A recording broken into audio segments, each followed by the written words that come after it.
कुछ ज्यादा ही होशियार समझती हो तुम खुद को। हाँ, तुमने जानबूझकर उसके सामने ये बात की, उसके बाद सवाल पूछने पर डांट रही हो तुम उसको। तुम्हें अब उस बच्चे से भी मसला है। हाँ, तुम कैसे कर सकती हो उसके साथ ऐसा? मैं उसकी माँ हूँ, ठीक है? मैं उसे चाहे डांटूं या प्यार करूँ, ये मेरा हक है। तो मैं भी बाप हूँ उसका। मैं उसे नफसियाती नहीं करने दूंगा तुम्हें अब। देखो, अपनी गलतियों को मुझ पर डालने की कोशिश मत करो अली, ठीक है? अगर बच्चे की नफसियात पर असर हो रहा है तो वो तुम्हारी वजह से है। वो इसलिए परेशान है कि वो सोच रहा है कि उसके बाबा उसकी माँ को पसंद नहीं करते। तो भाई कहाँ से आया? ये सब तुम्हारी वजह से, मेरी वजह से नहीं। मैं पिछले कुछ महीनों से उसी बच्चे की मोहब्बत में डॉक्टर डॉक्टर खेल रहा हूँ और यही सोच रहा हूँ कि उसके सामने कब बैठूंगा, कब उसे ये सारी चीजें बताऊंगा अलीना। और हाँ, खाने की मेज पर तुम्हारा जो दिल चाहता तुम उसके सामने कह देती हो अलीना। उसकी उम्र ही क्या है? अच्छा, मर्द को ये बात पता चलना तुम्हें बिल्कुल अच्छा नहीं लगा है ना? इसलिए तुम ऐसी बेबुनियाद बातें कर रहे हो।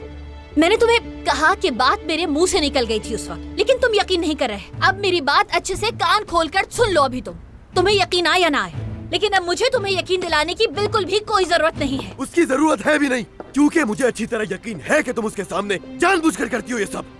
मैं सिर्फ इतना जानना चाहती हूँ कि इस बात को तुम हमारे बेटे से कब तक और कब तक, कितनी देर तक छुपाना चाहते हो, ये बता दो बस मुझे। हाँ, क्या उस वक्त तक जब बच्चा हमारी आंखों के सामने आ जाए? अलीना मत करो बकवास। हम दोनों ने बात की थी उसके साइकियाट्रिस्ट से, रुकना था 3 महीने, और ये भी कि जब तक कुछ सही से कंफर्म नहीं हो जाता हम उसके सामने कोई बात नहीं करेंगे। याद नहीं है ये? मगर नहीं, तुमसे इंतजार नहीं होता ना। तुमने बच्चे की भी परवाह नहीं की, और तुम्हें बच्चे की परवाह होगी भी क्यों? तुम्हें सिर्फ अपनी फिक्र है। तुम्हारे दिमाग में कुछ है भी या भूसा भरा है? बस करो तुम। मुझे कुछ भी बोलने से पहले अपने गिरेबान में अच्छी तरह से झांक लो तुम, समझे? तुम्हें शर्म नहीं आती कि अपने बेटे को धोखा दे रहे हो ताकि मुझसे शादी न करनी पड़े तुम्हें? हाँ? लेकिन अब नहीं, अब ये ड्रामा खत्म होगा अली साहब, ठीक है?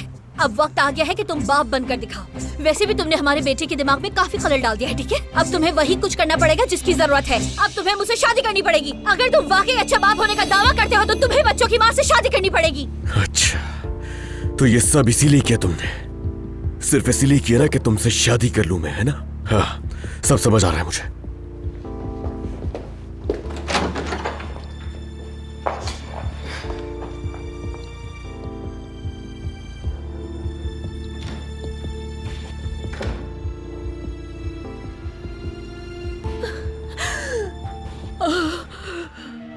मोहब्बत बदुआ बन गई है।